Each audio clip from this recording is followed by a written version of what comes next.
What's good, YouTube? It's your boy, Blue Blood Sports TV, back at y'all with another one. So we got some unfortunate news. I'm going to be the bearer of bad news right now.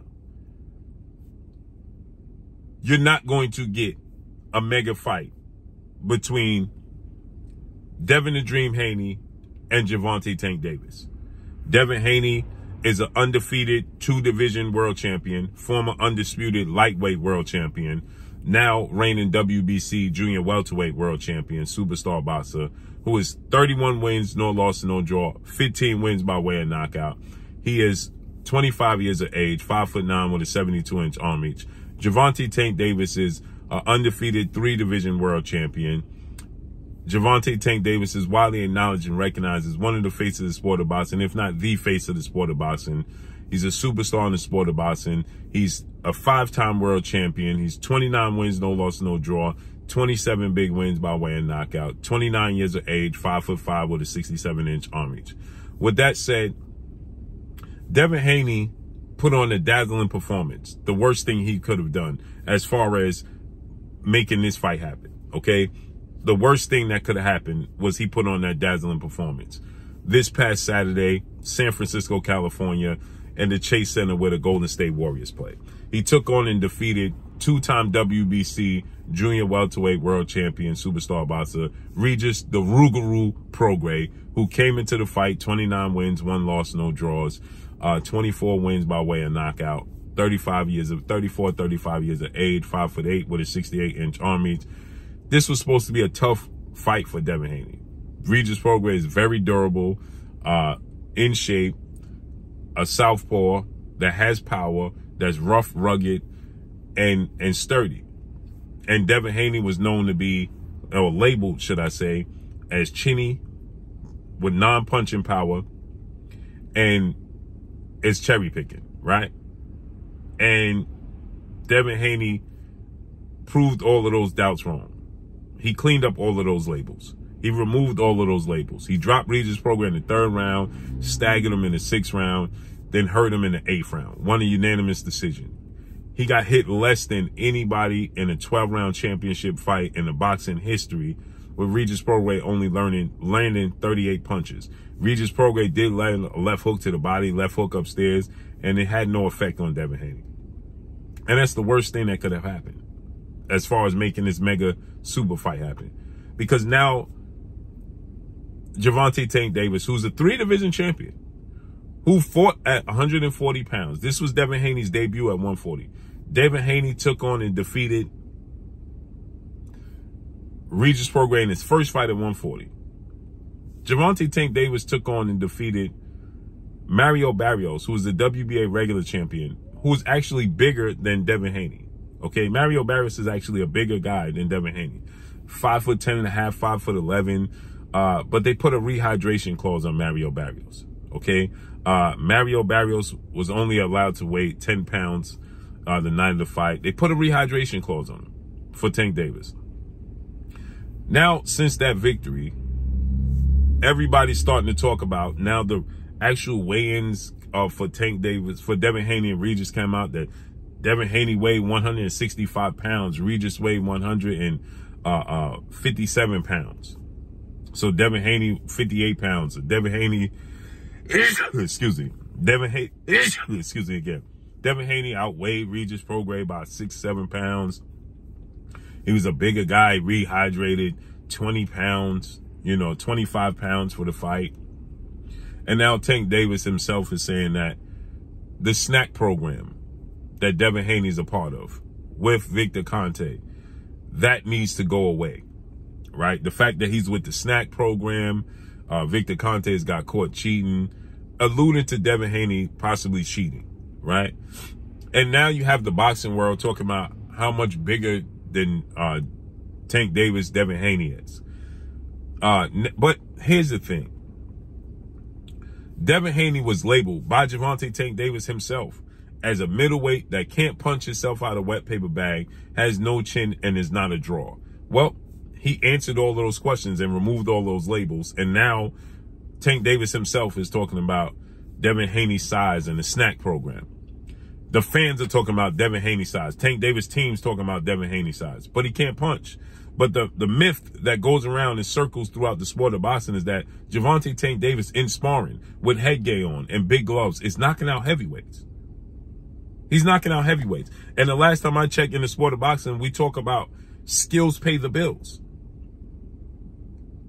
I told you guys before, when you asked me if Devin Haney could beat Gervonta Tank Davis, and I said Devin Haney can beat Gervonta Tank Davis, and I told Gervonta Tank Davis, and it went viral when I said that Devin Haney would win the fight, and told Tank Davis teams. It is a saying in the sport of boxing: great big men beat great little men. Period. So now Devin Haney's is too extremely big for Gervonta Tank Davis. But the myth is that he knocks out heavyweights. He got the most punching power in all of boxing. And Devin Haney is chinny and can't punch. So what's the problem? On the contrary, they know the skill set and talent of Devin Haney. They don't like the matchup. They have 2 glorified sparring sessions. Historically, right now, you have Terrence Crawford talking about going up from 147, 21 pounds to 168 to fight Canelo Alvarez. That's 21 pounds jump. You have Teofimo Lopez, who's looking to fight. He just fought Josh Taylor, who was extremely big. There's reports that Josh Taylor was 168 the night of the fight against Teofimo Lopez, right? Josh Taylor's at 5'10". He clearly was bigger than Teofimo Lopez. Now Teofimo Lopez is talking about fighting Terrence Crawford at 147. There's talks that Canelo Alvarez is ducking the Mexican monster, David Benavidez. But David Benavidez is 6'2" with a 75-inch arm reach. And ain't no telling what he weighed. How come we didn't see the official weights for David Benavidez fight? No official weight for that, right? Okay, but Canelo Alvarez is 5'8" with a 70-inch arm reach. And the narrative is that Canelo Alvarez is ducking David Benavidez. He's ducking David Benavidez. But everybody's saying Devin Haney is far too big for Gervonta Tank Davis. But David Benavidez is not far too big for Canelo Alvarez. Why? Because they fight in the same weight class and he can make the weight? Making the weight is a skill, right? Didn't you just say, everybody's saying that Devin Haney made 140 pounds? He came in under 140 pounds. He made the weight, right? And they saying he ballooned up to 165. It's a skill. So David Benavidez can make 168. And he's going to blow up to what? Possibly, if that's the case, 190, 195. But Canelo Alvarez is ducking that man. Huh? Canelo Alvarez fought at 147 in welterweight. Floyd Mayweather fought Canelo Alvarez and was outweighed by Canelo Alvarez by 20 pounds. Deontay Wilder fought Tyson Fury, was outweighed by 50 pounds. But now when it comes to Gervonta Tank Davis, we're talking about weight. But I thought it was skill and power that pays the bills. And I thought that Tank Davis is more skilled and has more power than Devin Haney. Floyd Mayweather, the skills paid the bills against Canelo Alvarez because he won every single round and was outweighed by 20 pounds. And this is the 3rd time he fought in the weight class that he doesn't fight in. He moved up 7 pounds. I know there was a quote-unquote catch weight of 152, but the fact remains there was no rehydration clause. So he outweighed Floyd Mayweather by nearly 20 pounds. In the weight class that he only fought in 3 times, and that was to be great. He fought Oscar De La Hoya at 154. He fought Miguel Cotto at 154 and Canelo Alvarez. All Hall of Famers, all legacy fights. 2 of which are top 5 the biggest fights in boxing history. Canelo versus Floyd and Floyd versus Oscar. So he dared to be great and went up in weight. And they didn't have no rehydration clause. And they was all clearly bigger than Floyd Mayweather the night of the fight. Extremely bigger, clearly. Manny Pacquiao moved up all these weight classes. Inoue is doing it. But suddenly now when it comes to Gervonta Tank Davis, we're talking about weight. We're talking about a guy that can't punch. A guy that don't have no chin. Now he's too big for Tank Davis. But Benavidez is not too big for Canelo. The world wants to see that. And everybody's calling Canelo Alvarez a duck for not fighting David Benavidez. But isn't David Benavidez too big for Canelo?